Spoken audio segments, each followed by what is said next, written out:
चलिए स्टार्ट करते हैं, डिले नहीं करेंगे हम लोग पढ़ रहे थे मध्यकालीन भारत। क्या पढ़ रहे थे? मध्यकालीन भारत।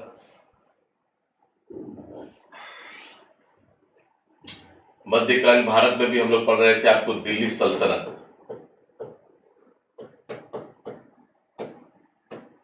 दिल्ली सल्तनत कहने का मतलब ये है कि 1206 से लेकर के 1526 ईस्वी। ओके, उस दिल्ली सल्तनत में जो हम लोग जो पढ़ रहे थे तुगलक वंश। क्या पढ़ रहे थे? तुगलक वंश। तुगलक वंश में हम लोगों ने फिनिश कर रखा था। तुगलक वंश करने का मतलब है कि 1320 से लेकर के 1414, है ना, 1320 से लेकर आप लोगों को फिनिश कर चुके हैं। इसमें दो शासक के बारे में, गयासुद्दीन तुगलक और उसके बाद एमबीटी जिसको बोलते हैं मोहम्मद बिन तुगलक, और उसी का भतीजा था, चचेरा भाई था, है ना, चचेरा भाई था, तो उसी को हम लोग बोलते हैं, क्या बोलते हैं? एफएसटी, यानी कि फिरोज शाह तुगलक, जो जाकर के 1351 से 1388 इसे पढ़ना है। एफएसटी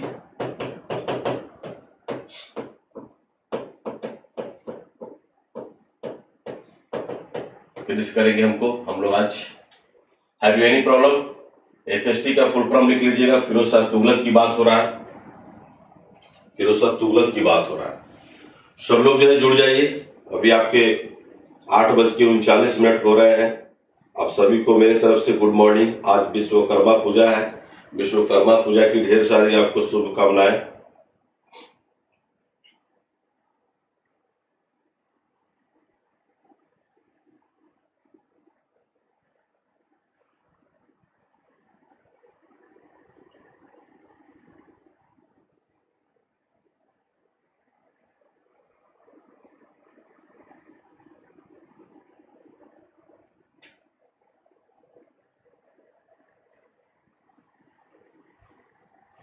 बहुत आप लोग का नोटिफिकेशन आ रहा है। कल आपका पूरा शेड्यूल दिया हुआ है बिहार गवर्नमेंट का, जितने भी आपको अपकमिंग जो नोटिफिकेशन जो आने वाले हैं और कब कब उसका एग्जाम्स होगा, ये सब सारे चीज जो है उसमें आपको दिए हुए हैं।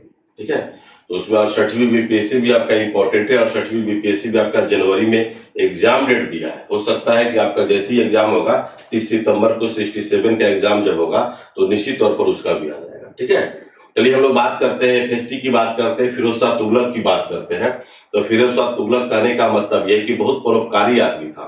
ठीक है, बहुत ही अच्छा काम किया था जनता जनार्दन के लिए, यानी कि लोगों के लिए, हिंदुओं के लिए भी, ऐसा नहीं केवल मुस्लिम वर्ग के लोगों के लिए। ठीक है, जैसे हम लोग सती सिस्टम के बारे में जो बताए थे कि सती प्रथा पर जो प्रतिबंध और सती प्रथा के कहां से स्टार्टिंग, ये जाकर के कोशिश किया था एमबीटी। कौन किया था? एमबीटी। ठीक है ना, लेकिन यहाँ पर आपको ध्यान रखना होगा कि जाकर के सती सिस्टम पर पूर्ण प्रतिबंध लगाने का बहुत पुनर्जोर जो है जाकर के कोशिश किया था, उसका नाम है एफएसटी, जिसको बोलते हैं फिरोज शाह तुगलक। ठीक है दोस्तों, ये भी ध्यान रखिएगा कि ये जो है, जैसे आप लोग जजिया कर जो जानते हैं, जजिया कर कहने का मतलब यह है कि मोहम्मद बिन कासिम द्वारा जो जजिया कर जो लगाया गया था, उसमें स्पष्ट तौर पर था कि गैर मुसलमानों से लिया जाने वाला एक टैक्स था जिसको जजिया कर बोलते हैं। उसकी स्टार्टिंग कहां से होती है? तो आपको मोहम्मद बिन कासिम से होती है। लेकिन ये जो धार्मिक कट्टरता की अगर बात करें, धार्मिक कट्टरता के दृष्टिकोण से अगर बात करें, तो ये जो है मुस्लिम के प्रति जो है, ठीक है ना, बहुत ही कट्टर आदमी था। बहुत ही कट्टर कहने का मतलब यह है कि मुस्लिम धर्म को और प्रोत्साहित किया। ठीक है, धार्मिक कट्टरता में आपको कहा जाए तो औरंगजेब का ही कह सकते हैं कि बड़ा भाई था। औरंगजेब तो था ही, उसको जिंदा पीर कहा जाता था, शाहजहां का बेटा था, लेकिन उससे भी जाकर के 20 निकला। कौन? आपका एफएसटी, यानी कि फिरोज शाह तुगलक। ठीक है, आपको धार्मिक कट्टरता की अगर बात करा जाए, ठीक है ना, तो उसमें जगन्नाथ मंदिर को जाकर के नाम सुने होंगे, जगन्नाथ मंदिर का। आप लोग का जब चौथापन आएगा, और बुजुर्ग लोगों का भी मान लीजिए, जो हम लोग का गार्जियन जो होंगे, वो चौथापन जब आता है तो 4 धाम कहा जाता है ना। 4 धाम का नाम का मतलब होता है, जैसे आप लोग चले जाएंगे नॉर्थ में, तो नॉर्थ में देखे होंगे बद्रीनाथ, साउथ में चले जाएंगे तो रामेश्वरम का नाम सुने होंगे, ईस्ट में चले जाएंगे तो जगन्नाथ पुरी का नाम सुने होंगे, और वेस्ट में चले जाएंगे तो द्वारिकाधीश का नाम सुनेंगे। तो 4 धाम जो कहा जाता है और चारों को जाकर के डिस्ट्रॉय किया, और सबसे मोस्ट इंपॉर्टेंट जो है इसका जगन्नाथ मंदिर को जाकर के नष्ट कराया था। जगन्नाथ मंदिर है ना, जगन्नाथ मंदिर चूंकि उड़ीसा है ना, उड़ीसा का नाम सुनेंगे, और ये जाकर के बेसर शैली पर आधारित है जगन्नाथ मंदिर। और यहाँ पर जो है कोणार्क का सूर्य मंदिर के भी नाम से जानते हैं, ठीक है, कोणार्क का सूर्य मंदिर। तो पुरी का रथ यात्रा भी आपको याद होगा, उसमें जाकर के पुरी में जगन्नाथ मंदिर में जाकर के पुरी का रथ यात्रा निकलता है।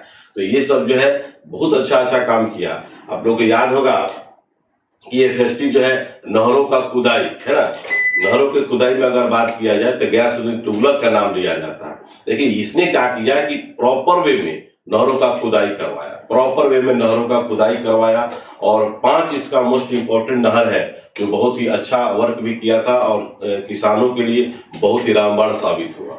और उसने जाकर के उसके बाद जो है कर भी लगाया था। जब सिंचाई करने का मतलब है कि व्यवस्था जब किया, नहरों का जब खुदाई जब करवाया, तो जाहिर सी बात है कि टैक्स तो वसूलेगा ही। तो वही जाकर के सर्व जो है, सर्व एक कर है, वही कर जो है जाकर के उसको जरा वसूल किया जाता था, ठीक है। तो निश्चित तौर पर कहीं ना कहीं जो है आपको जो है बहुत बढ़िया बनता है, इससे अच्छा क्वेश्चन आपको आते हैं। आप लोग जिसे पढ़े होंगे अमीर कोही पढ़ा है ना, एमबीटी, तो इसमें पढ़ना है दीवान ए खैरात। क्या पढ़ना है? दीवान ए खैरात। जो भी इसके पीरियड में जो है इकोनॉमिकल दृष्टिकोण से जो कमजोर जो हुआ करते थे, इकोनॉमिकल दृष्टिकोण से जो कमजोर जो हुआ करते थे, है ना, उन्होंने जाकर एक खैरात विभाग की स्थापना किया, उसी को बोलते हैं दीवान ए खैरात, ठीक है। और खैरात का मतलब ये होता है कि जो ब्राह्मण थे, जो साधु संत थे, जो विधवा थे, जो विकलांग थे, वैसे लोग उसमें रह करके खाना पीना खा करके जीवन निर्वाह कर सकता है। दूसरी बात है कि एफएसटी के द्वारा ही जाकर के एक हॉस्पिटल भी जाकर के स्थापित किया गया था, ठीक है। तो बहुत अच्छे पॉइंट्स मिलेंगे आपको, बहुत अच्छे क्वेश्चंस मिलेंगे, उसको हम लोग चल करके पढ़ते रहेंगे, ठीक है ना। और दिल्ली सल्तनत का अकबर के नाम से भी जाना जाता है, ये भी ध्यान रखिए। दिल्ली सल्तनत के अकबर के नाम से भी हम लोग एफएसटी को जानते हैं, यानी कि फिरोज शाह तुगलक को। जैसे आप लोग नाम सुने होंगे, सब लोग हम लोग जो है ना, ये सब लोग धीरे धीरे करके हम लोग पढ़ते चलेंगे।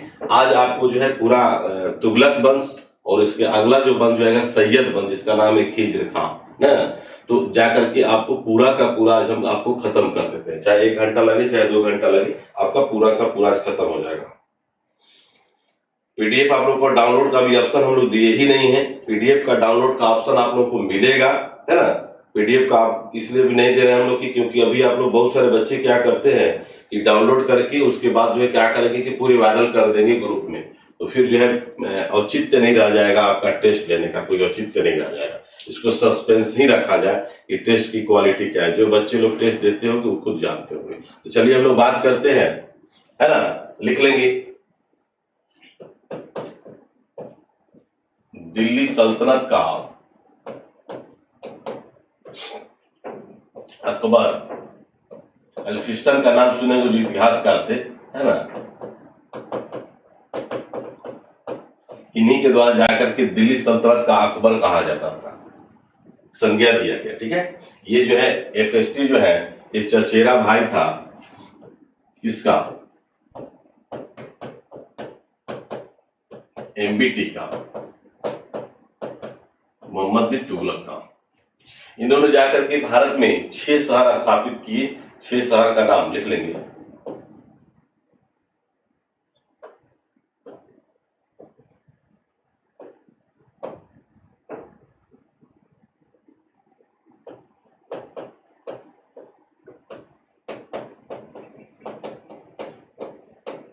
इनके द्वारा 6 शहर बताया गया। सबसे पहला जो शहर का नाम आता है उसका नाम आता है, शहर नहीं है, फिरोज शाह कोटला का नाम सुने होंगे। फिरोज शाह कोटला मैदान जो दिल्ली में था, अब इसका नाम जो है बदल करके, फिरोज शाह कोटला मैदान को बदल करके अरुण जेटली, वही अरुण जेटली की मैं बात कर रहा हूं जो बीजेपी गवर्नमेंट में वित्त मंत्री थे, इनकी मृत्यु हो गई और इन्हीं के नाम पर जो है फिरोज शाह कोटला मैदान को जाकर के अरुण जेटली मैदान के नाम पर जाकर के आपको रखा गया है। जैसा कि आप लोग जानते भी हैं, पहले भी जानते होंगे, क्योंकि ये बहुत बार जो है जाकर के लोकसभा का चुनाव लड़े थे, बहुत बार, लेकिन बहुत बार लड़ने के बावजूद भी एक बार भी जाकर के मेंबर ऑफ पार्लियामेंट ये आपको अरुण जेटली नहीं बने थे। लेकिन उसको बार बार जो है जा करके आपको जो है बना दिया, राज्यसभा से मेंबर बना दिया जाता था, और राज्यसभा से मेंबर बनाने के बाद जो है जाकर के उनको मंत्रालय भी दिया गया, जिसको हम लोग बोलते हैं वित्त मंत्री, खास करके रहा करते थे। हिसार का नाम सुनोगे, हिसार, फिरोजा है ना, जिसका फिरोजा इसका पुराना नाम हिसार हो गया, फतेहाबाद हो गया, ठीक है, लिख लेंगे हिसार। हिसार एक शहर है, हिसार।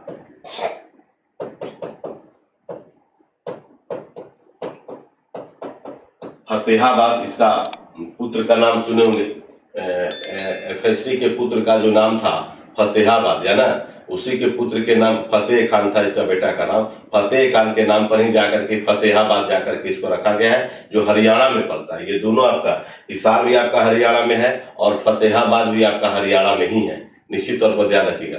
फिरोजपुर का नाम सुने होंगे, फिरोजपुर जो सतलज नदी के किनारे जो पंजाब में है ना, फिरोजपुर, चौथा नाम लिख लीजिएगा, फिरोजपुर, है ना, पंजाब में पड़ता है। पंजाब में आपका सतलज जो नदी है, उसी नदी के किनारे जाकर के सिचुएटेड है, दिखाई दे रहा है ना, उसी को हम लोग बोलते हैं फिरोजपुर, है ना। उसके बाद आपका जो नाम आता है फिरोजाबाद का नाम आता है। फिरोजाबाद का नाम सुने, फिरोजाबाद कहने का मतलब ये है ना, ये जो है कि चूड़ियों के लिए, और चूड़ी का कांच के लिए जो बड़ा इंपॉर्टेंट जगह है, जो यूपी में पड़ता है। कहां पर पड़ता है? यूपी में। इसको बोलते हैं फिरोजाबाद,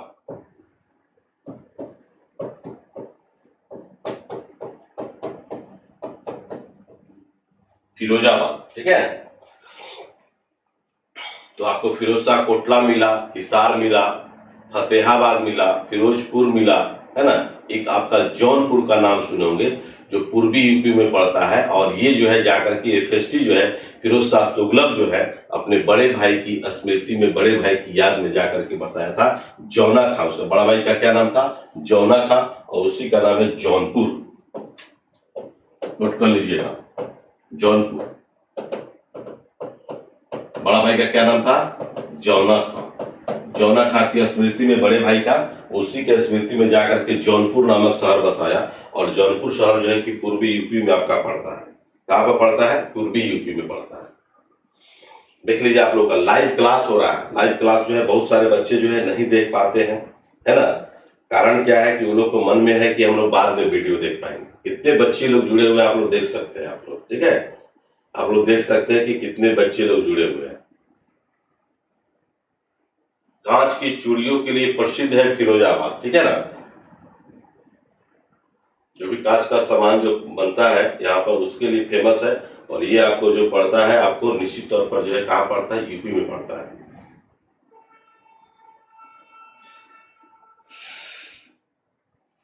सिविल कोड का क्लास लगाइए सर। अरे सिविल कोड का क्लास लेना होगा क्या? हमको बता देना आप लोग, ऐसा अगर होगा तो ले लिया जाएगा समय निकाल के। बहुत सारा सेक्शन है यार, हर सब्जेक्ट से क्वेश्चन आपको आता है, ऊपर क्वेश्चन आपको आता है।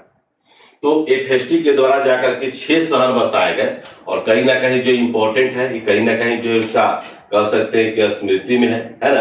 आप लोग को नाम सुने होंगे, इसी को जाकर के आपको जो है पूर्व का सिराज भी कहा जाता है। सिराज का मतलब समझते हैं? सिराज, पूर्व का सिराज, इसी को बोलते हैं जौनपुर को। और जौनपुर जो है जाकर के शिक्षा का जो है बहुत महत्वपूर्ण जो है कि केंद्र रहा है जौनपुर, है ना। इसको बोलते हैं, लिख लीजिएगा, पूर्व का सिराज, पूर्व का सिराज। सिराज जो आप जो जगह देख रहे हैं, ये आपका ईरान में पड़ता है। सिराज जो जगह जो पड़ता है, कहाँ पड़ता है? ईरान में पड़ता है। और ईरान का सबसे जो है कि शिक्षा, नोट कर लीजिएगा, इसको पूर्व का सिराज कहा जाता है। जैसे उपनाम जाते हैं ना, जैसे हम लोग बोलते हैं देवताओं की शरण स्थल, इनमें से किस जगह को कहा जाता है? तो सही इसका आंसर होगा बनारस, होता है ना, बोलिए। उसी टाइप से पूर्व का सिराज किसको बोलते हैं? तो पूर्व का सिराज बोलते हैं जौनपुर को, ठीक है। और ये जो है सिराज जो पड़ता था, ये पश्चिम में, यानी कि ईरान में पड़ता था। कहाँ पड़ता था? ईरान में। तो यहाँ भी जाकर के शिक्षा का ये प्रमुख जो केंद्र था। और जब FSD जब जौनपुर शहर को जब बसाया, तो वहां पर शिक्षा को डेवलप करने के लिए बहुत ही अच्छा और महत्वपूर्ण काम किया। कमेंट्स पर भी हम लोग ध्यान नहीं देंगे, सिर्फ और सिर्फ पढ़ाई की बात करेंगे, समझा गया ना। चलिए, सिंचाई की अगर बात करेंगे तो हमने पहले भी कहा है कि गयासुद्दीन तुगलक जो है जाकर इसको प्रारंभ किया था। लेकिन बहुत युद्ध स्तर पर जो काम किया था, वो जाकर के एफएसटी का जो नाम हम लोग ले रहे हैं उसको लिख लेंगे, पॉइंट टू पॉइंट लिखते चलेंगे।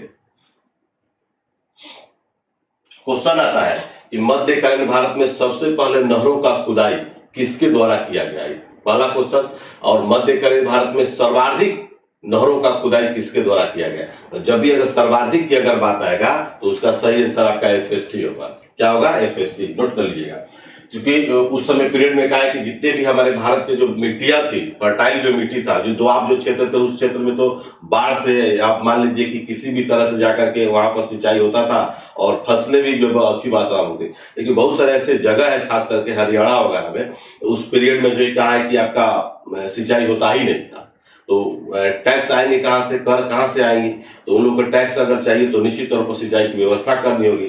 तब जाकर के युद्ध स्तर पर जो है एफएसटी ने जाकर के इसको युद्ध स्तर पर काम किया। अभी आपको हम बता दें कि सर्वाधिक में अगर नाम तो लिया ही जाता है, और हांसी और सिरसा का भी नाम सुने होंगे। ये दो गो नहर का बड़ा इंपॉर्टेंट, मैंने हांसी और सिरसा, ठीक है ना, हांसी और सिरसा, ये दो जो है नहर का खुदाई जो करवाया था और नहरों का जाकर के विस्तृत जो वर्णन जो किया गया है। एक क्वेश्चन पूछ रहे हैं कि किसके द्वारा कौन सी पुस्तक लिखा गया है, इसमें जाकर के विस्तृत नहरों की खुदाई के बारे में चर्चा किया गया है। तो पहला पॉइंट लिख लेंगे, मध्यकालीन भारत में, मध्यकालीन इंपॉर्टेंट क्वेश्चन है, मध्यकालीन भारत में सर्वाधिक नहरों का खुदाई,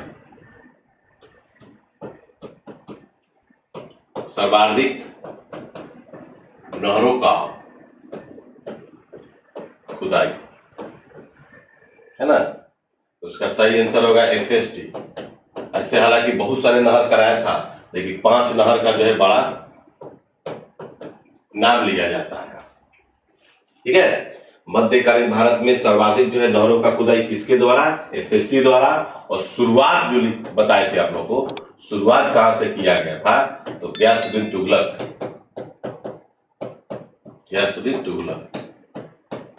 दूसरा पॉइंट है, कभी कभी पूछता है आपको वायसराय का नाम पूछता है, या गवर्नर जनरल, हालांकि इस समय गवर्नर जनरल थे, तो अगर वायसराय की अगर बात करेंगे तो ये भी क्वेश्चन पूछता है, उसको भी लिख लीजिएगा, बता दीजिए। तो कमेंट करिए, वायसराय में आप लोगों को बताए हैं नहरों का खुदाई है कौन किया था, लॉर्ड कर्जनवा किया था। कौन किया था? Lord Curzon. कब किया था? 1902 में। उसी ने जाकर के आपको सिंचाई आयोग, ये क्वेश्चन को हल्का मत लीजिएगा, सिंचाई आयोग की स्थापना भी किया था। सिंचाई आयोग, कर्नल स्लीमैन का नाम सुने होंगे, ये जाकर के अध्यक्ष थे सिंचाई आयोग के।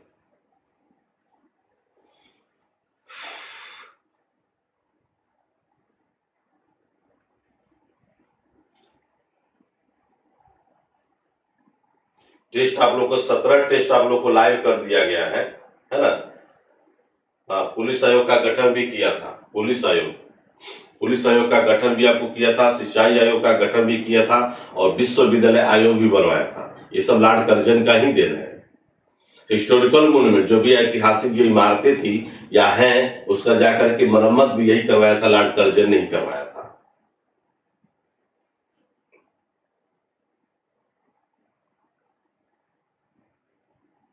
तारिक ए मुबारक शाही, तारिक ए मुबारक शाही जो है एक बुक है, ये किसके द्वारा लिखा गया है, जल्दी बताइए। Tariq a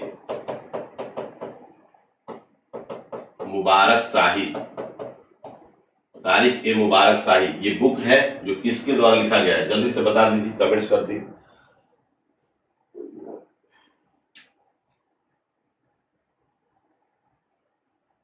good good good good.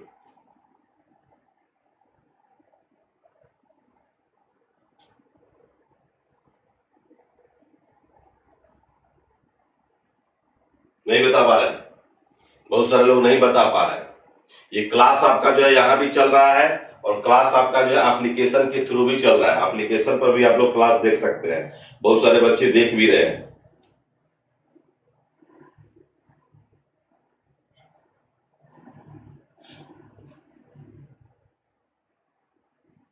Test तो आपका लाइव है, टेस्ट आप लोग दीजिए, क्या दिक्कत है। एप्लीकेशन के थ्रू भी चल रहा है, वेबसाइट के थ्रू भी चल रहा है, ओल्ड और नए को कहीं जहां भी आपको जगह मिले वहां आप टेस्ट दीजिए, कोई प्रॉब्लम नहीं है। तारीख ए मुबारक शाही जो बुक है कौन किसके द्वारा लिखा गया है, नहीं बताया गया अभी तक आंसर। याहिया बिन अहमद सरहिंदी, याहिया लिख लीजिएगा, याहिया बिन अहमद सरहिंदी, याहिया बिन अहमद सरहिंदी के द्वारा जो है ये बुक लिखा गया है, तारीख ए मुबारक शाही।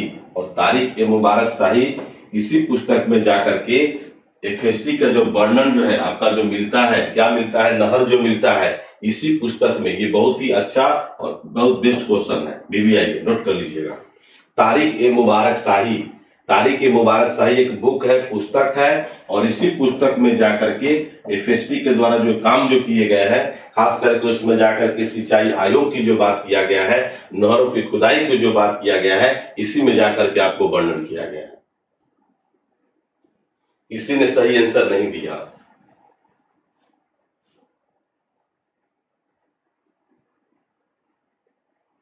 इतना बड़ा नाम बता पाते सर। सल्तनत काल का अकबर भी कहा जाता है, पहले ही लिख चुके हैं हम। और यहीं पर लिख लीजिएगा आप लोग, सर्व नामक सिंचाई कर, लिख लीजिएगा यहीं पर, सर्व एक कर है, सर्व नामक सिंचाई कर, है ना। जो नहरों का खुदाई जब करवाया तो जाहिर सी बात है उसमें पैसे इन्वेस्ट हुए होंगे, तो अगर पैसे इन्वेस्ट हुए तो आखिर के टैक्स वसूल कहां से किया जाएगा, तो उसने जाकर एक टैक्स लगाया सिंचाई कर के रूप में, उसको बोलते हैं सर्व कर। क्या बोलते हैं, सर्व कर। सर्व नामक एक कर है, टैक्स है, और ये इसी के द्वारा जाकर के उसको वसूल किया गया, सर्व। आगे बढ़े, इजाजत हो तो आगे बढ़ सकते हैं। चलिए, एफएसटी के द्वारा जो है लिख लीजिएगा,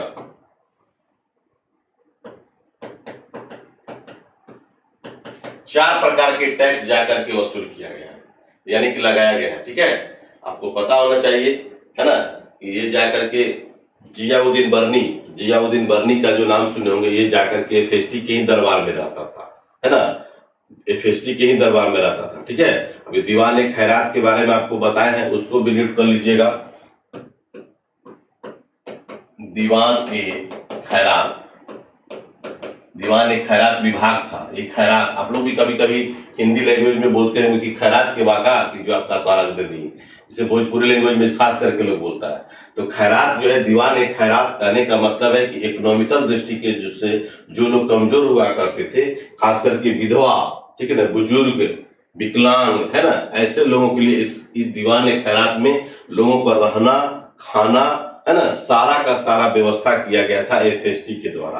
तो बहुत अच्छी काम किया गया था इसके द्वारा, ऐसी बात नहीं है। इसलिए जाकर के इसको जो है धार्मिक कट्टरता तो इसके अंदर था ही, लेकिन ये परोपकारी शासक के रूप में जाकर के याद किया जाता है मध्यकालीन भारत में। ठीक है,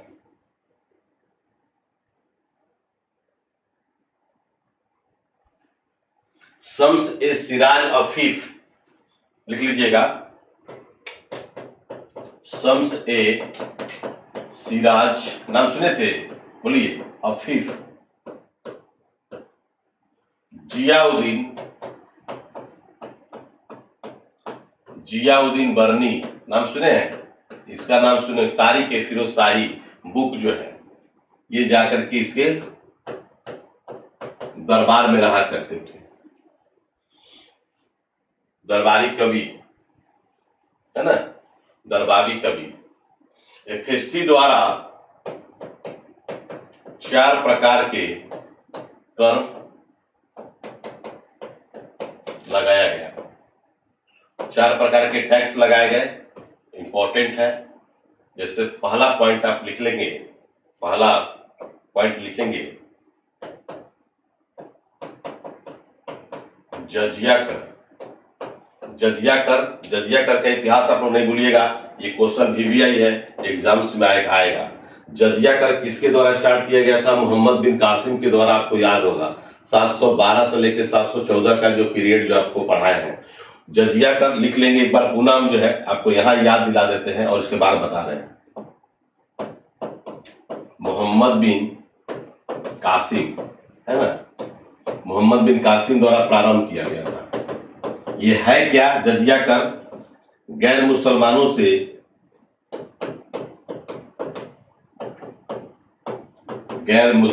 से लिया जाने वाला कर है ना, लिया जाने वाला कर। लेकिन ये जो है FST साहब जो है, इन्होंने क्या की, ब्राह्मणों से नहीं लिया जाता था। इन्होंने जाकर के ब्राह्मणों से जजिया कर वसूल किया। कहने का मतलब ये है, ये जो मोस्टली जो था, जब जजिया कर जब लगाया, कहने का मतलब मोहम्मद बिन कासिम जब भारत जब आया तो लोगों को उससे कहा कि या तो मुस्लिम धर्म को एक्सेप्ट करना होगा, नहीं तो उसके बदले में आपको एक टैक्स देनी होगी। उसी को बोला जाता है जजिया कर। क्या बोलते हैं हम लोग? जजिया कर। तो गैर मुसलमानों से लिया जाने वाला कर जो होता है उसी को बोलते हैं जजिया कर, ठीक है। लेकिन ये ब्राह्मणों से नहीं लिया जाता था, विधवाओं लोगों से नहीं लिया जाता था, साधु संतों से नहीं लिया जाता था। लेकिन जब FST जब आया तो उन्होंने क्या किया कि जजिया कर को स्टार्ट कर दिया, ब्राह्मणों पर भी स्टार्ट कर दिया। ये क्वेश्चन आपको आता है कि मध्यकालीन भारत का वह कौन सा शासक या दिल्ली सल्तनत का वह कौन सा शासक था जिसने ब्राह्मणों से जजिया कर वसूल किया? तो सही उसका आंसर क्या होगा? FST होगा। क्या होगा? FST, जिसको बोलते हैं फिरोज शाह तुगलक, है ना। तो इस तरह से आप उसको याद करिए। खराज नाम सुने?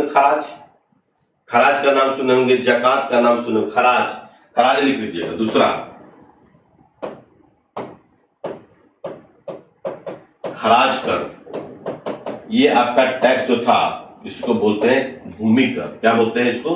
खराज कर जो है आपका भूमि कर है। उसके बाद जकात कर है, ठीक है ना, मुसलमानों से वसूल किया जाता था, ठीक है, मुसलमानों से, जिसको बोलते हैं जकात कर, ओनली जकात कर लिख लेंगे।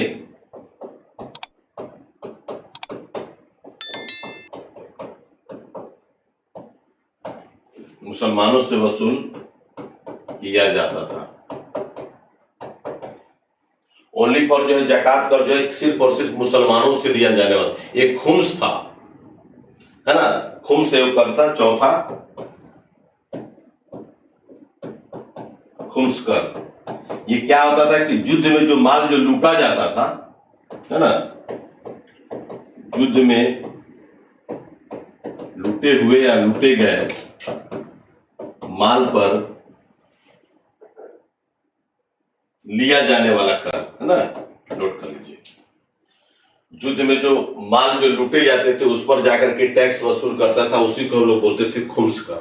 ये जाकर के FST द्वारा जो है 4 तरह के जाकर के टैक्स लगाया गया था, ठीक है। खराज होगा, 4 प्रकार के टैक्स जो है आपको इंपॉर्टेंट है, जो FST के द्वारा जाकर के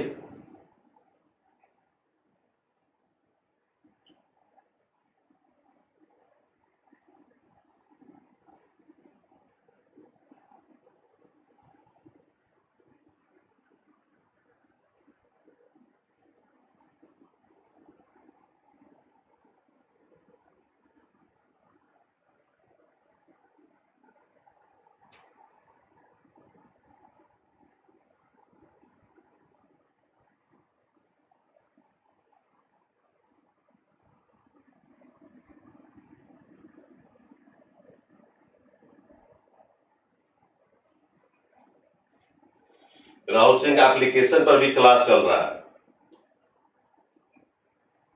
और जिसको क्लास करना होगा वो आपको 2-2, 3-3 सेक्शन दिए हुए हैं, जहां से भी चाहेंगे वहां क्लास कर सकते हैं। देख सकते हैं मेरे ऑनलाइन क्लास में बहुत सारे बच्चे, उसका 5% भी मतलब बच्चे जो है नहीं जुड़ते हैं, 5% भी नहीं जुड़ते हैं। अब रीजन क्या है भगवान जाने। तो सब लोग बाद वाला लोग है, पढ़ने और पढ़ाने में मन नहीं लगता है, इस पीरियड में कभी मन नहीं लगेगा।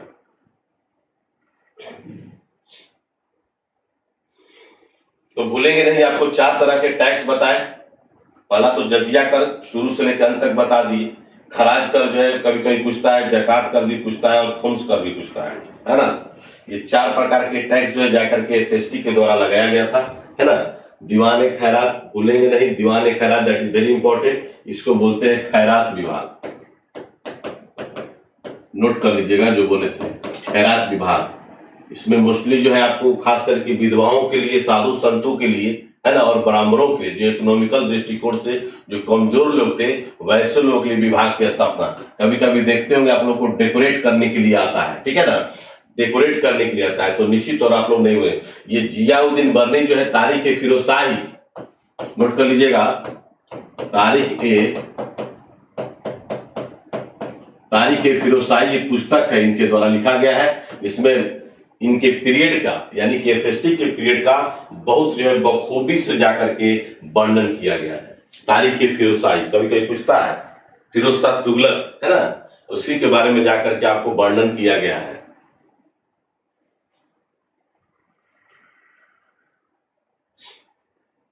अगला पॉइंट, जगन्नाथ मंदिर को जाकर के नष्ट करवाया था, क्योंकि धार्मिक कट्टरता में ये औरंगजेब का जो है बाप था, ये औरंगजेब का बाप था, ये ध्यान रखिएगा। लिख लेंगे पहला पॉइंट।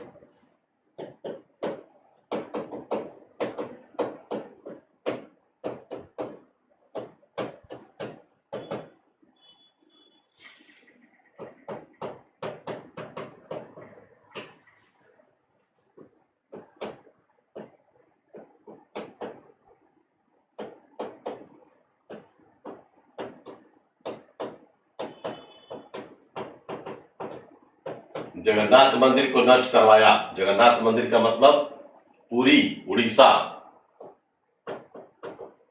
उड़ीसा, पुरी का जगन्नाथ मंदिर।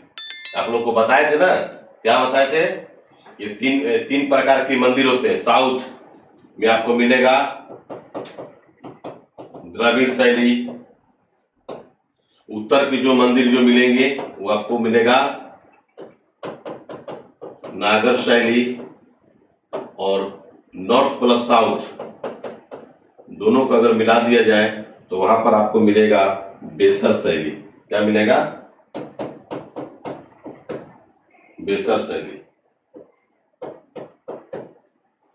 ये जो कभी कभी क्वेश्चन पूछता है, पुरी का जगन्नाथ मंदिर, ठीक है ना, पुरी का जगन्नाथ मंदिर और कोणार्क का सूर्य मंदिर, ये दो, तो ये किस पर आधारित है, तो बेसर शैली पर आधारित है। बेसर शैली से जाकर के बना हुआ है। तो ये जाकर के जगन्नाथ मंदिर को जाकर के डिस्ट्रॉय करवाया था, नष्ट करवाया था, जिसका नाम है एफएसटी, जिसको बोलते हैं फिरोज शाह तुगलक, है ना। कभी कभी बिजली गिरने के कारण क्या होता है कि डिस्ट्रॉय हो जाता है बिल्डिंग भी, ठीक है। तो जैसा कि आप लोगों को पता है कि कुतुब मीनार का नींव जो रखा था, कौन रखा था भाई, तो ऐबक। कौन रखा था, ऐबक। नींव जो रखा था वो ऐबक रखा था। कुतुब मीनार क्या है,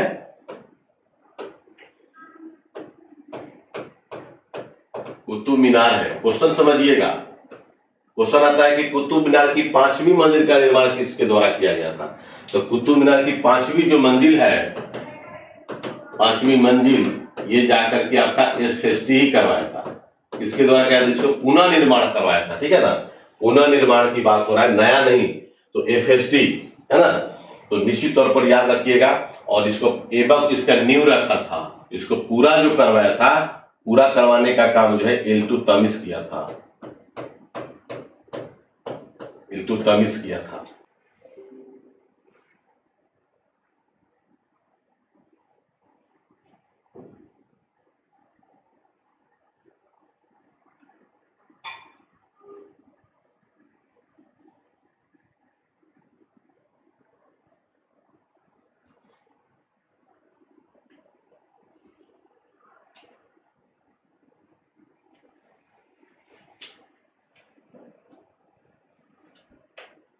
आगे बढ़े।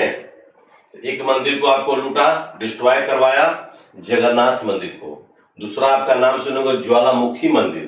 ज्वालामुखी मंदिर जो पड़ता है आपका हिमाचल प्रदेश में पड़ता है, कांगड़ा जिला में। पहले भी आप लोगों को बताए थे। उसको जाकर के वहां के धन की जाकर के जो सबको जितने भी मतलब ज्वालामुखी मंदिर का जो गेट जो था, खिड़की जो था और मंदिर के अंदर जो था, ये सब सारे सोने के थे। सारे जाकर के सारे के सारे क्या किए, इसके द्वारा लूट लिया गया। नेक्स्ट पेज ले लिया जाए, चलिए लिख लेंगे।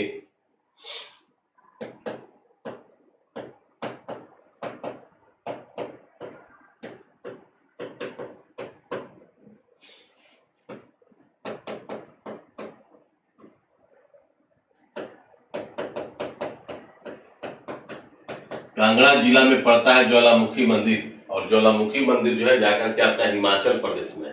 कहां पर है? हिमाचल प्रदेश में है। तो उसमें जाकर के हिमाचल प्रदेश में भी जाकर के आपको लूट लिया गया था। ठीक है,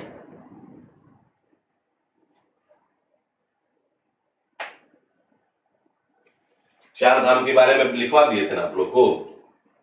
चार धाम बोलिए, नोट कर लीजिएगा, आगे लिखिए। ज्वालामुखी मंदिर को सबको लूटा। दूसरा है सती प्रथा, ये तो बहुत इंपॉर्टेंट है। सती प्रथा पर रोक। मध्यकालीन भारत का पहला शासक जिसका नाम है एफएसटी बीबीआई।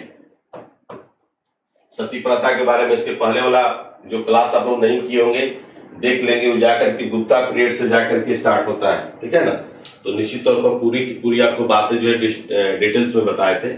और कि सबसे पहले सती होने का प्रमाण जो है किस पीरियड में मिलता है, सबसे पहले सती किसने हुआ था, ये सब सारी चीजें आपको हमने बताया था। इसलिए निश्चित तौर पर क्या करेंगे, कुछ को याद कर लेंगे। ये सती सिस्टम जो है अगर तुगलक वंश के पीरियड में अगर देखा जाए तो एमबीटी जो है, एमबीटी मोहम्मद बिन तुगलक क्या किया था कि कोशिश किया था, क्या किया था, कोशिश किया था, लेकिन प्रतिबंध वो नहीं लगा पाया था। ठीक है, लेकिन प्रतिबंध लगाने वाला शासक जो है, पहला शासक जो है आपको एफएसटी ही था। एमबीटी क्या किया था, सती सिस्टम। सती सिस्टम का मतलब होता है कि अगर किसी औरत की पति का अगर देहांत हो जाता है, मृत्यु हो जाती है, पति उसका मर जाता है, तो उसी चिता पर जाकर के पत्नी को जबरदस्ती जो है उसी चिता पर जो है जबरदस्ती जो है जला दिया जाता था। अगर पत्नी अगर मर जाती थी, पति अगर जिंदा हो, तो उस स्थिति में वो दूसरा शादी हो कर सकता था। क्या जमाना था। और अंततोगत्वा जो आप लोग को याद होगा, सती सिस्टम 1829 में लॉर्ड विलियम बेंटिंक के पीरियड में राजा राम मोहन राय के प्रयासों के फलस्वरूप जो है जाकर के सती सिस्टम पर पूर्ण प्रतिबंध लगा दिया गया था।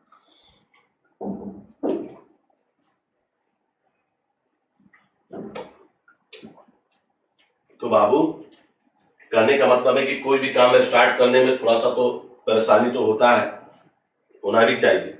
जब परेशानी जब ठेस लगेगा तभी आप उठेंगे, कोशिश करेंगे, है ना। तो ये सब थोड़ा सा आपको देखना होगा।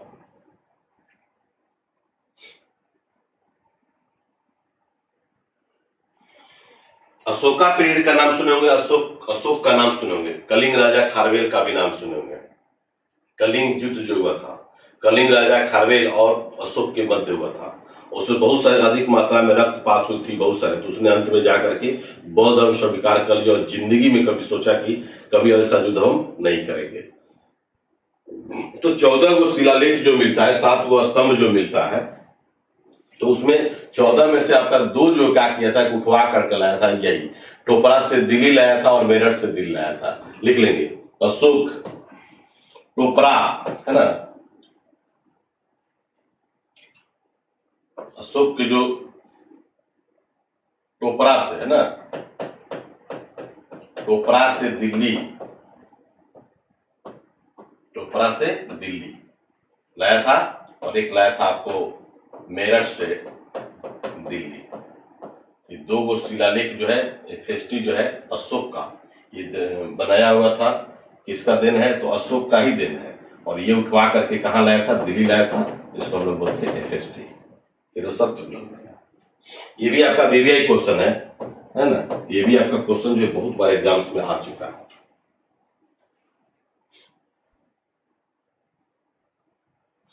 ऐसा कहा जाता है इस पात्र की सभी घटनाएं जो है काल्पनिक है। ऐसा कहा जाता है राहुल रंजन पाठक कि अपने 99 भाइयों को मार करके जाकर के अशोक जो है राजा बना था, शासक बना था, ऐसा कहा जाता है। एक पत्नी का 100 गो भाई होना और एक पत्नी का 100 गो बेटा होना मुमकिन ही नहीं, नामुमकिन भी है।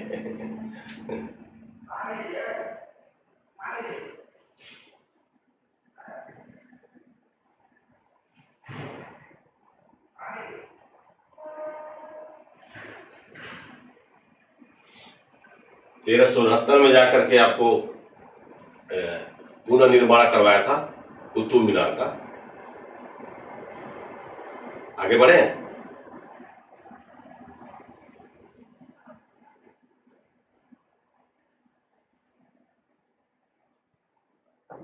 बोलिए। 1388 ईस्वी में मृत्यु इसकी हो जाती है, आप लोगों को पता है, तो लिख लीजिएगा। 1388 ईस्वी में मृत्यु हो जाती है किसका? एफएसटी का, है ना, जिसके द्वारा जो है जैसे सैनिक जो हुआ करते थे,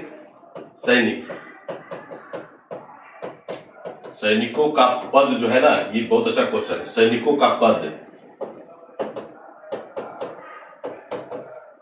वंशानुगत कर दिया था। आप समझ रहे हैं? कहने का मतलब है कि जो लोग सैनिक लोग अगर काम करता था उसके पीरियड में और किसी कारणवश उसकी मृत्यु हो गई, किसी कारणवश, ऐसा नहीं केवल युद्ध में, ऐसे भी मृत्यु हो गई, तो उसके फैमिली के लोग जो है ना, उसके फैमिली के लोग इसके काल में जो है, इसके पीरियड में जो है पद पर जो है आसीन रह सकते हैं, नौकरी कर सकते हैं, ऐसा इसके द्वारा वर्क किया गया था। क्वेश्चन लिख ली, बहुत वीवीआई क्वेश्चन है। इनमें से किस दिल्ली सुल्तान के द्वारा जो है सैनिकों के पद को वंशानुगत बना दिया गया? अगर पिताजी हमारे मर गए तो उसका बेटा भी जाकर के आपका नौकरी कर सकता है, जिस पद पर, अगर सैनिक है तो सैनिक पर, ठीक है ना। तो इसके द्वारा जाकर के स्टार्ट कर दिया गया था। तैमूर का नाम सुने होंगे, तैमूर नहीं सुने हैं, बता रहे हैं।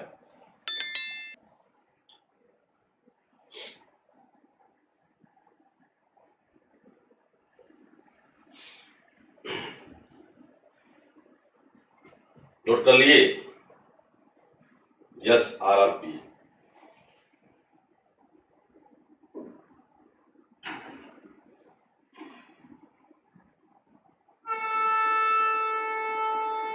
टोपरा, किसी ने पूछ रहा है कि टोपरा कहाँ है? वाह, टोपरा आपका पड़ेगा हरियाणा में, अंबाला जिला में। टोपरा कहाँ पड़ेगा?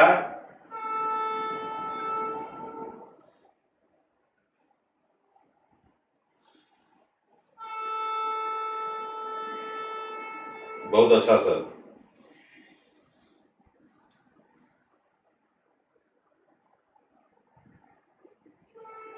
प्रवीण कुमार बोल रहे हैं कि सर पढ़ाने का रिदम नजर आज नहीं आ रहा है। हो सकता है कि आज विश्वकर्मा पूजा है, इसलिए हो सकता है आपका रिदम नहीं आ रहा। रिदम वहां आता है जब मैक्सिमम बच्चे जुड़ते हैं। देख ले, आप लोग का लाइव क्लास जब लेते हैं 6 to 8 जब PM लेते हैं, उसमें कितने सारे बच्चे जो है लाइव क्लास देखते हैं, वो भी बाहरी बच्चे देखते हैं, तो मजा आता है। बोलिए। 1394 से लेकर 1394 से लेकर के 1414 की हम बात कर लेते हैं। धीरे धीरे नासिरुद्दीन,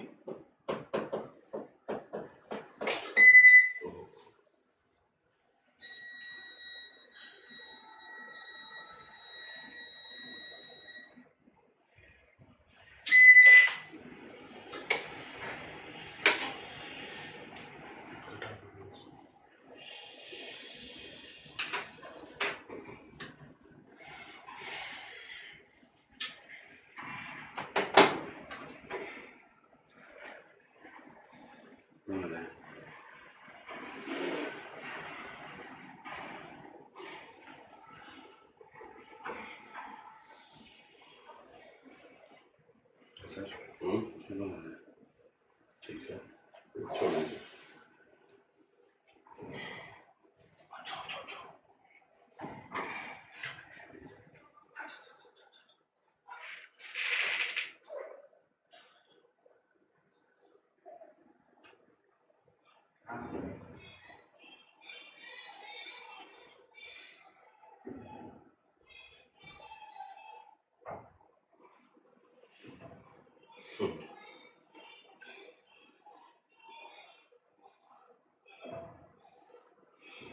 हम बात कर रहे थे 1394 से लेकर के, नोट कर लीजिए, लास्ट में आपका पार्ट चल रहा है ये 1300, कुछ पॉइंट अभी और है, 1414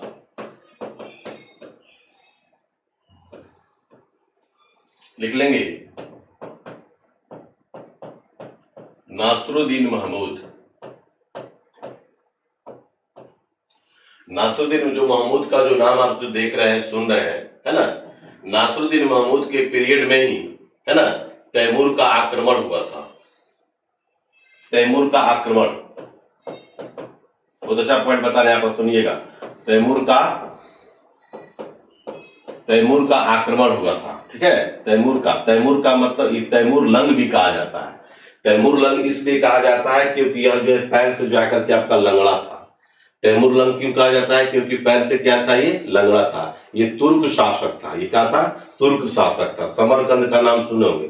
वही समरकंद में जाकर के, लिख लीजिएगा, समरकंद में आपका ये शासन कर रहा था। और ये क्या था? तुर्क शासक था। नाम सुने ही होंगे तैमूर का, है ना।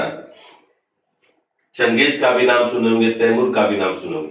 ये क्वेश्चन आता है, तैमूर लंग, है ना, तो किसके पीरियड में भारत पर आक्रमण किया था? तो नासिरुद्दीन महमूद। बीबीआई क्वेश्चन है, नोट कर लीजिएगा। और भी आपको इसमें बातें बता रहे हैं। तैमूर, है ना, बीबीआई तुर्क शासक था। दूसरा बात यह है दोस्तों कि आप इसके बाद जब आपको देखेंगे, इसे लोदी वंश का नाम सुने होंगे, इब्राहिम लोदी का नाम सुने होंगे। तो लोदी वंश का अंतिम शासक था इब्राहिम लोदी। और बाबर जो है भारत पर अटैक किया था, जाकर के एक नया वंश, नवीन वंश का उदय हुआ था, उसी को हम लोग बोलते हैं मुगल वंश। तो इसके बारे में आप लोग जानते भी होंगे, पढ़े भी होंगे। तैमूर का भी नाम सुन लिए, और चंगेज खान तो खैर पहले से ही नाम सुने होंगे। तो यहाँ पर एक नया वंश हमको उदय होगा, जिसको बोलते हैं, उसका शासक था बाबर, तो इसको बोलते हैं मुगल वंश। क्या बोलते हैं? मुगल वंश। कारण क्या था, है ना, कारण क्या था? ये जो तैमूर जो देते रहे, और चंगेज का भी नाम सुने होंगे, चंगेज खान, है ना, चंगेज खान का भी नाम सुने। ये जो बाबर जो था, ये जाकर के माता के तरफ से कुतुब निगार बेग का नाम सुने होंगे। इसकी माता का क्या नाम था आपको? कुतलुग निगार बेग, है ना, कुतलुग निगार बेग। ये जाकर के चंगेज खान तरफ से 14वां जो वंशज, जिसको हम लोग बोलते हैं, क्या बोलते हैं? 14वां वंशज बोला जाता है। और पिता का नाम था उमर शेख मिर्जा। क्या नाम था? उमर शेख मिर्जा। नाम सुने है ना, बोलिए। तो उमर शेख मिर्जा का जो नाम सुनेंगे, पिता के पक्ष के जाकर के, ये आपका पिता के तरफ से जाके पैटर्नल जिसको बोलते हैं, ये 5वां वंशज। और ये जाकर के माता के तरफ से जो है 14वां वंशज। बात समझिए, है ना। कहने का मतलब ये बाबर जो था, ये बाबर की जो माँ है ना, बाबर की जो माँ है, ठीक है। तो बाबर की जो माँ है कुतलुग निगार बेग, तो ये जाकर के चंगेज खां की फैमिली से बिलोंग करती थी। और बाबर की क्या होगी? मैं 14वां ही वंशज था, ठीक है। और ये पिता के तरफ से जो है, पिता, है ना, पिता की तरफ से जो तैमूर का नाम सुनोगे, तैमूर लंग का नाम सुनोगे, ये पैटर्नल की तरफ से जाकर के 5वां, ठीक है। तो ये आप दोनों चूंकि आप जानते हैं, देखिए अब क्या है कि दोनों को आप लोग जानते हैं, तैमूर का भी नाम सुने होंगे और चंगेज खां का भी नाम सुने होंगे। दोनों का प्रवृत्ति जो था आपको एक जैसी था। कहने का मतलब यह है कि क्या था कि बहुत ही लड़ाकू प्रवृत्ति का आदमी था, बहुत ही लड़ाकू प्रवृत्ति का। इसका मकसद था उमर शेख मिर्जा, इसके पिता का नाम था। किसका पिता का? बाबर का नाम, है ना, उसको भी लिख लीजिएगा, उमर शेख मिर्जा, है ना, उमर शेख मिर्जा पिताजी का नाम था, ठीक है। तो अब कहने का मेरा मतलब यह है कि एक पिता की तरफ से हो गए तैमूर, और माता की तरफ से कौन हो गए? चंगेज खां। अब दोनों का अगर ब्लड जब रिएक्शन करेगा, जेनेटिक्स की बात करते हैं, जीन की अगर बात करते हैं, तो जाहिर सी बात है कि वो जो है आपको अटैक करेगा ही, कहीं ना कहीं जो प्रवृत्ति आपकी जो होगी अपोजिट होगा ही। तो ये जो है जाकर के आक्रमण की दृष्टिकोण से अगर देखा जाए, अंदर से एग्रेसिव की दृष्टिकोण से अगर देखा जाए, तो दोनों के तरफ से जाकर के वंशज था बाबर। और जाकर के नया एक वंश का जब उदय हुआ, नया वंश जो बनाया, जिसका नाम है जहरुद्दीन मोहम्मद बाबर। नाम सुना ना, है ना, तो ये जो है जलालुद्दीन मोहम्मद अकबर, ठीक है। तो ये पूरा नाम कभी कभी पूछता है। तो जहरुद्दीन मोहम्मद बाबर जो है ये जो है जाकर के नया वंश का उदय हुआ, ठीक है। ये आगे हम लोग पढ़ेंगे। इसके बाद हम लोग जो चर्चा जो करेंगे, थोड़ा सा बाबर पढ़ेंगे, वहां पर समरकंद आएगा। बिल्कुल बिल्कुल बिल्कुल, समरकंद में हम बात इस सब पर पढ़ाएंगे आप लोगों को। समरकंद की यहाँ पर हम लोग बात नहीं कर रहे, ठीक है ना। समरकंद का शासन था, कब्जा था किसका, ये जाकर के शासन और कब्जा था आपका इसका तुर्क का, यानी कि तैमूर का। यहाँ पर शासन कर रहा था, ये मैंने बताया है, ठीक है। समरकंद। और क्या हुआ आगे देखिए, तैमूर का बेटा का जो नाम था, जिसका नाम था शाहरुख खान का नाम था शाहरुख, है ना। देखिए ध्यान रखिए, कलर चेंज कर देते समझ में आएगा। तैमूर का पुत्र का नाम था शाहरुख खान। आगे मिल गए शाहरुख खान आपको। शाहरुख खान ये तो क्या किया कि अटैक किया, ये भी ध्यान रखिए। तैमूर जो है, तैमूर लंग जो है, ठीक है ना, तैमूर लंग जो है यहाँ पर लगभग जो है 1 लाख लोगों को कत्लेआम किया था। मैंने भारतीय लोगों को 1 लाख लोगों को लगभग जो है कत्लेआम मतलब सर कलम करवा दिया था। इतना ध्यान रखिएगा। बहुत ही जो है क्रूर प्रवृत्ति का आदमी था तैमूर लंग, ठीक है ना। तैमूर लंग का मतलब होता है कि वो पैर से लंगड़ा था। ऐसे भी क्या बोला जाता है, लंगा लूचा सबसे ऊंचा। जो बिहार में जाकर के भोजपुरी में एक कहावत है, आंख से अगर काना होगा, पैर से अगर लंगड़ा होगा, माने अंग विकार, अगर बॉडी में कोई अंग अगर विकार हुआ तो निश्चित तौर पर जो है बड़ा ही तेज होता है। ये बात माना जाता है, ठीक है ना, कहा भी गया है, आप लोग भी जानते होंगे। वही था, ये पैर से लंगड़ा था, लेकिन इसका इतना महत्वाकांक्षा था इसका क्या, शासन करना नहीं, इसका महत्वाकांक्षा था धन को लूटना, ठीक है ना। ये धन को लूटना इसका मेन मकसद था। तैमूर ने भारत पर जो आक्रमण जो किया, इसका मेन मकसद क्या था, धन को लूटना, ऐसा ही था, है ना। और धन को लूटा, और लूटने के बाद क्या हुआ कि बहुत सारे उत्तर भारत पर जाकर के अधिकार कर लिया, ठीक है ना। बहुत सारा जो उसका पार्ट जो था, पार्ट का मतलब क्या, फेस्टी का जो पार्ट जो था, उत्तर भारत पर जाकर के अधिकार कर लिया, ठीक है। और इसी का एक मंत्री हुआ करता था जिसका नाम था खिज्र खान। क्या नाम था, खिज्र खान। किसका मंत्री, खिज्र खान जो हुआ था मंत्री, तैमूर लंग का मंत्री था। और तैमूर लंग का बेटा है शाहरुख, है ना।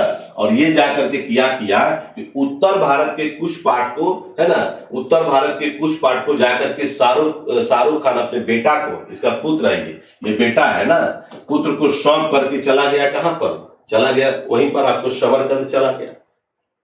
अब क्या हुआ कि शाहरुख भी क्या किया कि इसको सौंप करके, खिज्र खान को सौंप करके, ठीक है ना, खिज्र खान को सौंप करके जो भी आपका विजित जो प्रदेश था, हालांकि बहुत बड़ा प्रदेश इसका नहीं था, ठीक है ना, बहुत बड़ा प्रदेश इसका नहीं था, लेकिन जो भी इसके विजित जो प्रदेश थे, जगह था, उसको जाकर के सौंप करके खिज्र खान चला गया। कहां पर, ठीक है। उसके बाद क्या हुआ कि खिज्र खान क्या करता था कि वर्ष में जाकर के टैक्स वसूल करके उसको देता था, ठीक है।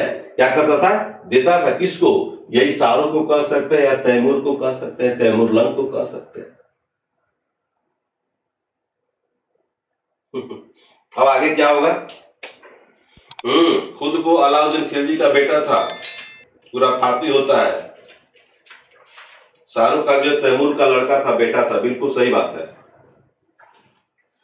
लाहौर का नाम सुने होंगे, मुल्तान का नाम सुने होंगे, दुपालपुर का नाम सुने होंगे, ये सब जाकर के उसको सूबेदारी दे दिया था खिज्र खान को, और वहां पर जो है खिज्र खान को जाकर के सौंप करके चला गया।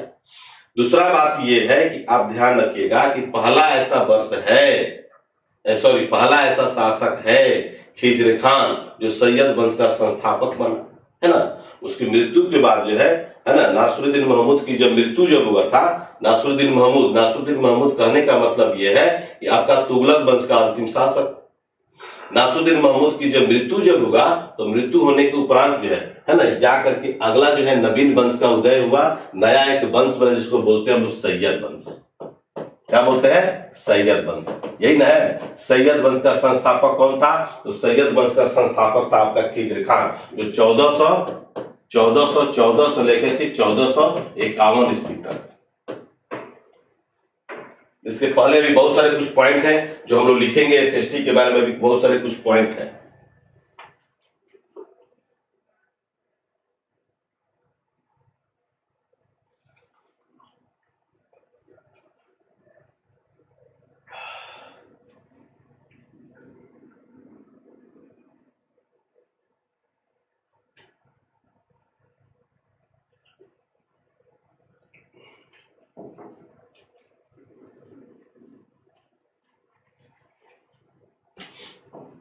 तुगलक वंश का अंतिम शासक कौन मिला? नासिरुद्दीन महमूद मिला, है ना।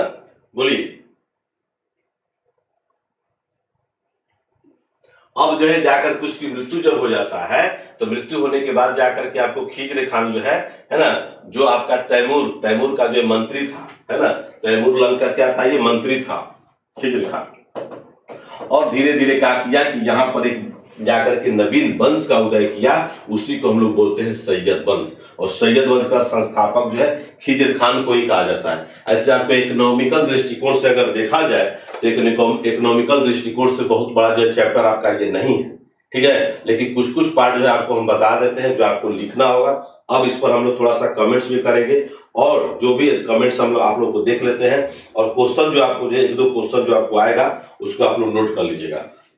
पहला पॉइंट लिखेंगे, यह सुल्तान की उपाधि जो है इल्तुतमिश से जाकर के स्टार्ट होता है, लेकिन पहला ऐसा शासक था दिल्ली सल्तनत का खिज्र खान जो सुल्तान की उपाधि नहीं धारण किया। लिख लेंगे, सुल्तान की उपाधि धारण नहीं किया। पहला पॉइंट इसका मिल गया। हालांकि एग्जामिनेशन की दृष्टिकोण से जो है कि आपका इससे क्वेश्चन नहीं आता है, लेकिन सैयद वंश भी आपका छोटा सा पीरियड है, उसको आप लोग जान लीजिएगा, उसके वंश के बारे में, है ना, इसके क्या क्या महत्वपूर्ण अगर है तो ठीक है, नहीं तो कोई बात नहीं है। इसने जाकर के सुल्तान का पद धारण नहीं किया था, इसने जाकर रैयत ए आला, है ना, इसने जाकर के रैयत ए आला की उपाधि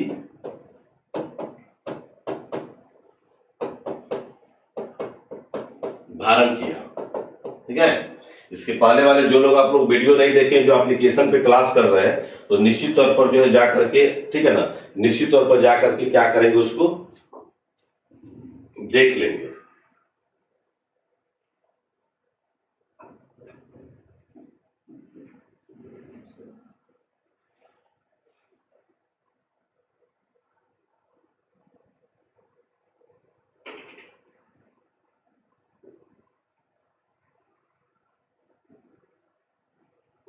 उसका अगला इसके अगला बार जो शासक जो है इसका नाम था मुबारक शाह। इंपॉर्टेंट उतना नहीं है, लिख लीजिएगा, मुबारक शाह। मुबारक शाह जो है आपको इसका पीरियड जो है 1421 से 1421 से लेकर के 34 ईस्वी तक। और इसी के में आप लोग देखे होंगे बहलोल लोदी का नाम सुने होंगे, है ना, बहलोल लोदी। बहलोल लोदी चूंकि अफगानी था, ये बहुत ही क्या बोलते हैं कमजोर शासक के रूप में याद किया जाता है। बहलोल लोदी कौन था? अफगानी था, और इसको जाकर के उपाधि एक दिया गया था जिसको बोलते हैं खान ए खाना, यानी कि खाना की उपाधि बहलोल लोदी को। और आगे चल करके यही जाकर के आपको लोदी वंश का संस्थापक भी होगा, जो कि आपको पता है ना, नोट कर लीजिएगा। सैयद वंश के विषय में जानकारी जो मिलती है ना, याहिया बिन अहमद सरहिंदी का जो पुस्तक अभी लिखवाया है आपको, तारीख ए मुबारक शाही से जाकर के उसकी जानकारी प्राप्त होता है, बहलोल लोदी। उसके बाद आता है मोहम्मद शाह 1434 से 43, लिख लीजिएगा, मोहम्मद शाह 1434 से लेकर के 43 ईस्वी तक। एग्जामिनेशन के दृष्टिकोण से क्वेश्चन इससे न आया है, न कभी आएगा, बहुत छोटा सा पीरियड है ना। तो इसमें जाकर के उसको पुत्र कहता था, यानी कि बहलोल लोदी को जाकर के पुत्र की संज्ञा दिया गया था, यानी कि बेटा की तरह उसको मानता था। और आप लोग जानते हैं कि खाना की उपाधि जो है बहलोल लोदी को दिया गया।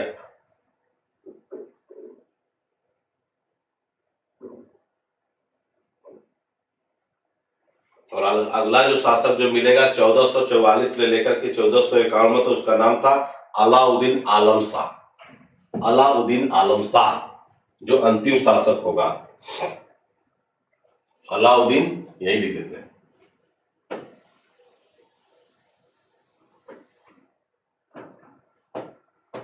अलाउद्दीन आलम शाह, है ना, अलाउद्दीन आलम शाह 1444 से लेकर के 43 तक 1451 यही खत्म हो जाता है। 1444 या 45 कह सकते हैं। 1414 कैसे होगा भाई? अच्छा, सैयद वंश ना, 1414 से लेके 1451। सैयद वंश का अंतिम शासक लेंगे अलाउद्दीन आलम शाह, इस वंश का अंतिम शासक था। और बहलोद लोदी ने से जाकर के अपदस्थ किया था गद्दी से, और जाकर के एक नवीन वंश का उदय हुआ, उसी को हम लोग बोलते हैं लोदी वंश। क्या बोलते हैं? लोदी वंश, है ना, यही बहलोल लोदी, बहलोल लोदी। अब यहां से हम लोग जो पढ़ेंगे 1451 से लेकर के 1526 तक जो पढ़ेंगे, ये आपका लोदी वंश है।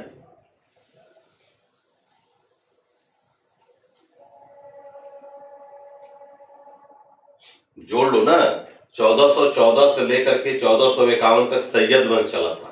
आप लोगों को पढ़ा चुके हैं गुलाम वंश, है ना, खिलजी वंश, तुगलक वंश, है ना। गुलाम वंश में ही आपका बलबन का नाम सुने होंगे, उसी में आता है।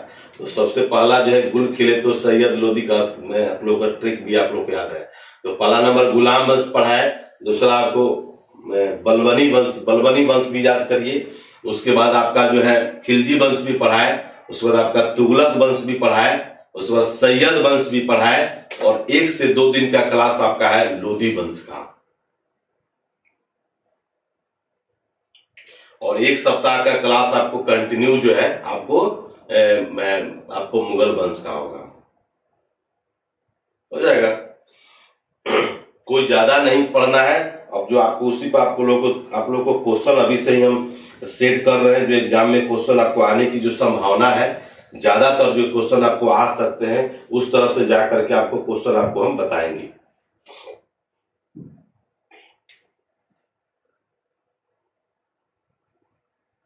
देखिए, एफएसटी के पीरियड में ही जाकर एक सरकी वंश की स्थापना किया गया था। ये क्वेश्चन आप लोग को 2-3 क्वेश्चन आप लोग को बता रहे हैं, पूछ रहे हैं, उसको थोड़ा सा आंसर दे दीजिएगा हमको, ठीक है ना।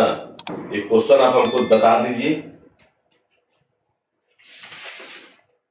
ये क्वेश्चन हम लिखे भी है, ये क्वेश्चन का आप लोग आंसर देना है आप लोग को। क्वेश्चन लिखिए, फिरोज शाह तुगलक ने खुतबे में इनमें से किस सुल्तान का नाम अंकित नहीं करवाया था? ये खुतबा पढ़वाया था, खुतबा लिखवाया था, ये एफएसटी, है ना। उसमें एकमात्र जो है दिल्ली सल्तनत के शासक का जो है खुतबा में नाम जो है नहीं लिखवाया था। उसका आंसर आप लोग कोई जानते हैं तो बिल्कुल भी आप लोग थोड़ा सा, है ना, बिल्कुल आंसर उसका अगर देना चाहते हैं तो दे दीजिए। ये क्वेश्चन आपको आया भी था, आएगा भी, इंपॉर्टेंट क्वेश्चन है। सुनाई दे रहा है? सुनाई दे रहा होगा तो कमेंट्स करिए। बहुत स्लो आप लोग कमेंट्स कर रहे हैं, इतना स्लो चलेंगे तो हम तो स्लो है ही।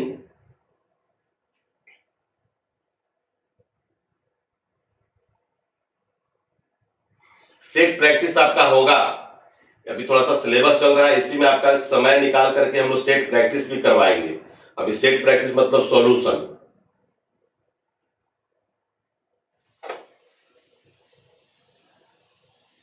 नहीं आप लोग दिए। फिरोज शाह तुगलक ने खुतबे में इनमें से किस सुल्तान का नाम अंकित नहीं करवाया था? तो सही उसका नाम रखिएगा कुतुबुद्दीन। बाकी जो है सभी लोगों का जो है खुतबे में नाम अंकित करवाया था, लेकिन कुतुबुद्दीन का नाम अंकित नहीं करवाया था। एग्जामिनेशन बेस्ड क्वेश्चन है। अभी ये क्वेश्चन पूछा है आपसे कि जौनपुर में सरकी वंश के नाम से एक स्वतंत्र राज्य की स्थापना हुआ था। सरकी वंश, है ना। जौनपुर जो शहर जो देख रहे हैं, जौनपुर जो बताया, जौना खां की स्मृति में जौनपुर शहर बसाया गया था एफएसटी के द्वारा, जो शिक्षा का जो है महत्वपूर्ण जो केंद्र था। लेकिन हम जो पूछ रहे हैं क्वेश्चन, उसका आंसर आप लोग नहीं देंगे। बोलिए, सेट प्रैक्टिस होगा, सेट प्रैक्टिस होगा, बढ़ाइए नहीं। रिपीट कीजिए सर क्वेश्चन। मैंने कहा कि जौनपुर में सरकी वंश, जैसे आप लोग विजयनगर साम्राज्य की स्थापना एमबीटी के पीरियड में पढ़े ना जी, हरिहर एवं बुक्का का नाम पढ़े होंगे। हरिहर एवं बुक्का के द्वारा जो है विजयनगर साम्राज्य की स्थापना किया गया। उसी टाइप से हम आपको क्वेश्चन पूछ रहे हैं कि जौनपुर में सरकी वंश का कौन सा शासक था, या सरकी वंश के नाम से किसने जाकर के स्वतंत्र राज्य की स्थापना किया, हम ये क्वेश्चन पूछते हैं। वाह निर्भय कुमार, बहुत सुंदर, बहुत सुंदर। सिर्फ मैथ रीजनिंग का होता है, जीएस हम ही ना कराएंगे, होगा। अभी क्वेश्चन जो पूछ रहे हैं प्रवीण कुमार, उसका आंसर नहीं दे रहा है, बाद में जो है ना मुंह बनाएगा, जब रिजल्ट नहीं होगा ना तो मुंह बनाओगे। ये सब जितना चीज पढ़ाए हैं सब आप लोग पढ़े भी होंगे।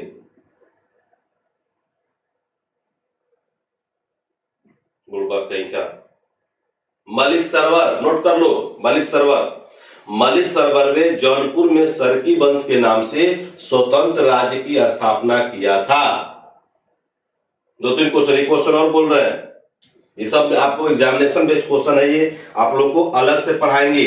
क्वेश्चन बन रहा है, जैसे जैसे बनेगा लगभग जो 10 को प्रैक्टिस सेट उसका करवा देंगे जो एग्जाम्स में आता है। नॉलेज तो आप लोग को मिल ही रहा है, लेकिन एग्जाम में जो क्वेश्चन जो आपको आएगा उसको आपको जो है कि अच्छे अच्छे क्वेश्चन का कलेक्शन दे देंगे।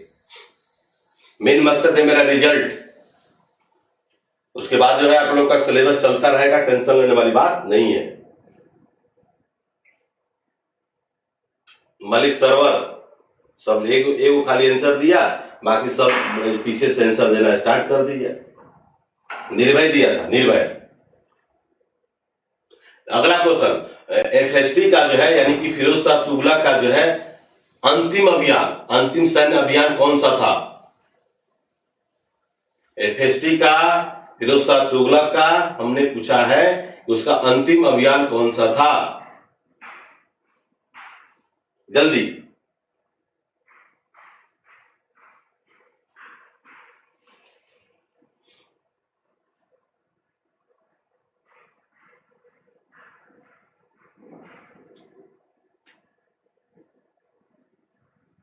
वाह, कोई कैंसर नहीं दे रहा पा रहा यार, क्या तुम सब पढ़ोगे, कैसे रिजल्ट होगा? घर में मेहनत नहीं करते हो। सर अगला चैप्टर कब पढ़ाएंगे, अगला चैप्टर कब पढ़ाएंगे? तुम सबको पढ़ता नहीं है, क्वेश्चन का आंसर देता नहीं है, Nagarkot, that is wrong. Rahul Ranjan Pathak ji, बहुत अच्छा, सुंदर जवाब। थट्टा, थट्टा सिंध। फिरोज तुगलक का जो अंतिम जो अभियान था 1365 से 67, 1365 से 67 ईस्वी के मध्य हुआ था। थट्टा जो सिंध की, थट्टा के विरुद्ध, फिर थट्टा मतलब क्या, जगह है, जो सिंध में एक जगह है।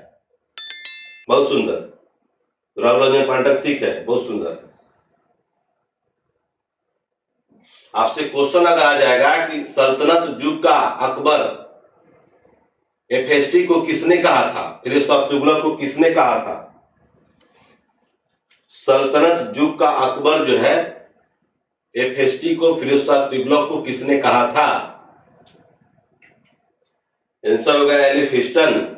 62 नहीं होगा, 1365 67 में, 1365 67 में हुआ था, 1365 67 में हुआ था बाबू, थट्टा का युद्ध। थट्टा जो पड़ता है वो सिंध, जो एफएसटी का सैन्य अभियान जो है लास्ट अंतिम था वो।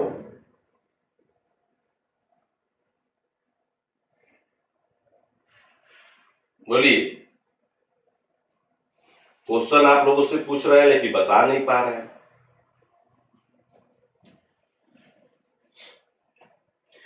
एक और क्वेश्चन, ससगानी। ससगानी जो है आपका क्वाइन से एक सिक्का है, ससगानी है ना, यहां लिख देते हैं। ये कल हमने कम्युनिटी पोस्ट पर क्वेश्चन डाला भी था।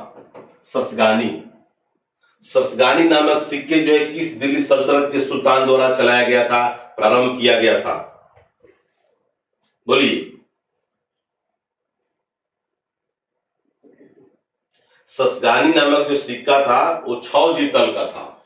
चांदी का टंका और तांबा का जीतल का नाम सुने होंगे, है ना। इसके द्वारा जो चलाया गया था, अफीफ जो है, आपको इतिहासकार है, अफीफ ने कहा था कि इसके द्वारा जो चलाया गया था अद्धा और बीख, ये दो सिक्के अद्धा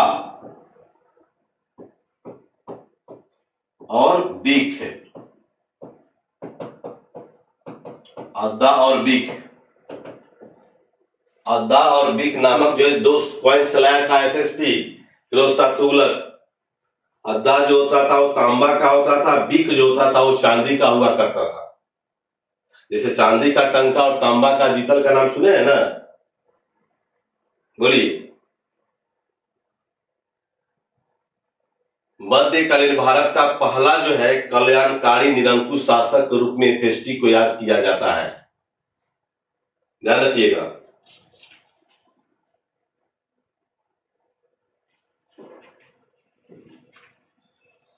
क्वेश्चन का आप लोग समझिए लेवल, क्वेश्चन का जिस दिन आप लोग को लेवल पता चल जाएगा तो बहुत आप लोग को क्वेश्चन जो है समझ में आ जाएगा।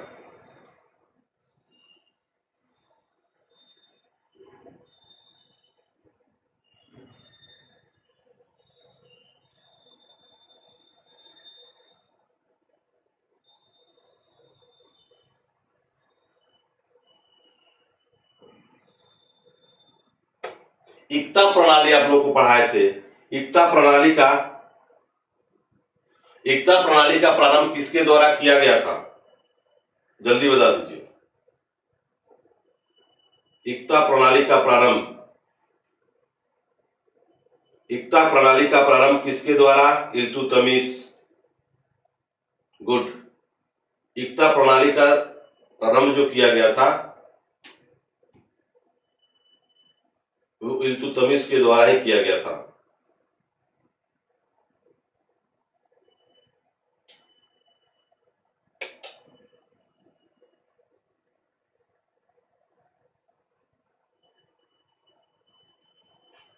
देखिए सब इंस्पेक्टर सोनू मल्होत्रा बहुत दिन के बाद आप दिखे हैं, एक बार सब लोग निकाल करके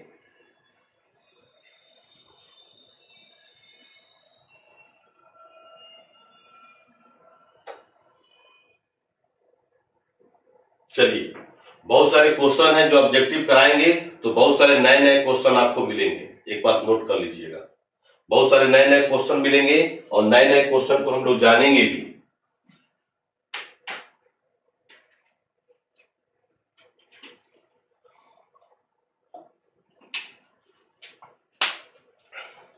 हम क्वेश्चन पूछ रहे हैं कि एकता प्रणाली को किसने समाप्त किया था। एकता प्रणाली की शुरुआत जो है आपको इल्तुतमिश किया था, ठीक है। चलिए क्वेश्चन आपको बताए थे हमने, एकता प्रणाली है ना, एकता प्रणाली का प्रारंभ कौन किया था भाई, इल्तुतमिश। एकता प्रणाली को किसने जाकर के प्रारंभ किया था, तो इल्तुतमिश के द्वारा प्रारंभ किया गया था। एकता सिस्टम जिसको बोलते हैं, है ना, एकता सिस्टम। लेकिन हमने कहा जैसे आप लोग एकता प्रणाली का समाप्त कौन किया था, पढ़ा चुके हैं, बताइए एकता प्रणाली को समाप्त कौन किया था, व्हाट, क्वेश्चन मार्क, यहां पर क्वेश्चन मार्क, जल्दी इसका आंसर बताइए। कोई नहीं बता पा रहा है, वाह।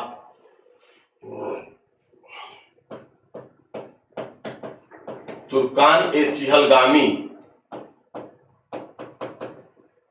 तुर्कान ए चिहलगामी, इसका स्थापना किया था इल्तुतमिश, किया था ना, प्रारंभ किया था, स्थापना किया था, इल्तुतमिश द्वारा स्टार्ट किया गया था। इसको समाप्त कौन किया था, व्हाट। दो क्वेश्चन,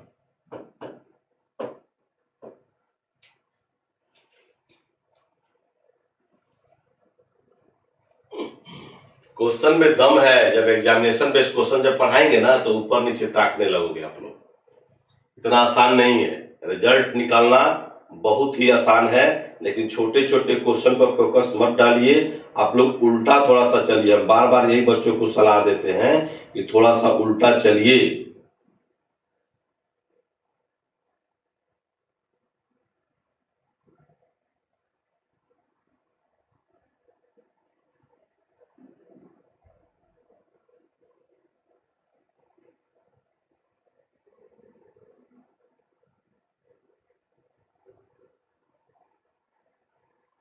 समझ गए ना, उल्टा चलना होगा आप लोग को थोड़ा सा। एग्जाम बेस्ड क्वेश्चन जो है आपको जो एग्जाम्स में संभावना व्यक्त किया जाता है मेरे द्वारा कि ये क्वेश्चन का आंसर आपको आएगा, ये क्वेश्चन आपको आ सकता है, इसीलिए आपको बता रहे हैं। इसमें आंसर हो जाएगा आपको तुर्कान चिहलगानी का प्रारंभ स्थापना इल्तुतमिश किया था, समाप्त इसको कौन किया था बाबू? तो बलबन ने किया था। ठीक है, ये क्वेश्चन आप लोग बहुत लोग नहीं जानते हैं, हो सकता है कुछ लोग देखे होंगे इधर उधर से, तो समझ लीजिए। इसका देखिए एकता प्रणाली का मतलब होता है जमीन को छोटे छोटे टुकड़ों में बांटना। एकता system that is very important, जो इल्तुतमिश द्वारा जाकर के प्रारंभ किया गया था। लेकिन इसकी समाप्त किसके द्वारा किया गया था? तो सही आंसर होगा अलाउद्दीन खिलजी। अलाउद्दीन खिलजी। बोलिए, क्वेश्चन में दम है, इतना आसान नहीं है। हाँ, कुछ लोग दिए थे answer Alauddin Khilji. Pallavi Ranjan, good good good.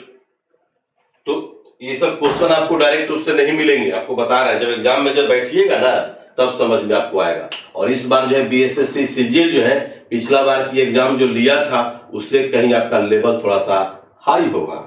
इसलिए हाई होगा क्योंकि छटनी करना है, इसलिए थोड़ा सा हाई होगा क्योंकि बहुत सारे लोग 9.15 लाख समथिंग जो है फॉर्म फिल किए हैं। तो जाहिर सी बात है क्वेश्चन का लेवल जब होगा तो कुछ लोग इसी तरह से छट जाएंगे। चलिए हम लोग मिलते हैं फिर नेक्स्ट क्लास में। अगला जो मेरा नेक्स्ट जो क्लास होगा वो बिल्कुल जो है हम लोग बढ़ेंगे लोधी वंश, और मुझे दावा है उस दिन कंप्लीटली 2 घंटा का क्लास करेंगे और लोधी वंश आपका खत्म कर देंगे। और लोधी वंश खत्म करने के बाद जाकर के नया वंश हम लोग लाएंगे जिसको हम लोग बोलेंगे मुगल वंश। और मुगल वंश में आप लोग को पढ़ाए हैं, बताए भी है कि 6 गो जाकर के लायक शासक था और 13 गो जाकर के नालायक शासक था। तो 6 ही के बारे में हमको ज्यादा पढ़ना है मुगल वंश में, जिसमें आपका मोस्ट क्वेश्चन जो है आपके एग्जाम्स में आते हैं। ठीक है।